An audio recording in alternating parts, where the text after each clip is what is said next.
Mazi Nnamdi Kanu has just been convicted and sentenced to life imprisonment for terrorism charges. But before we say justice has been served, let's look at how the law played out and where it clearly failed. This is CAF Law Hub, serving you your daily dose of law without the legalese. First, he filed a no-case submission, arguing that the prosecution failed to prove anything. The court dismissed it. Then he went ahead and sacked his legal team and decided to represent himself personally. That was a very risky move, especially in a politically sensitive terrorism trial. No defense, no witnesses.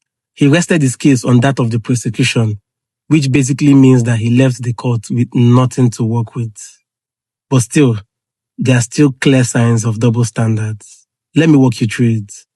Because while Mazi Nnamdi Kanu is facing life behind bars, real terrorists are running wild across Nigeria.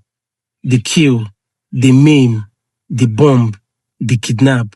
Yet, no high-profile convictions, just peace talks, amnesty, vibes, and inshallah.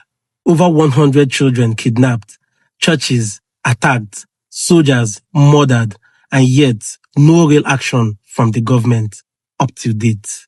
So yes, Nnamdi Kanu may have been convicted, but what about the real terrorists making life miserable for Nigerians? Where is the government's energy for all of that? What is happening in the country?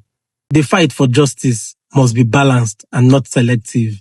And while this judgment can be appealed up to the Supreme Court, one thing is clear: Nigeria is bleeding. And if the government is really serious about this terrorism thing, let the justice roll down to everyone and not just for a selected few. Justice must never be a tool of politics. It must be a shield for the people. Justice must not only be done, it must be seen to have been done.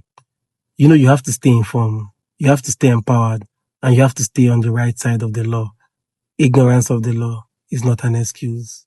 Cheers, guys.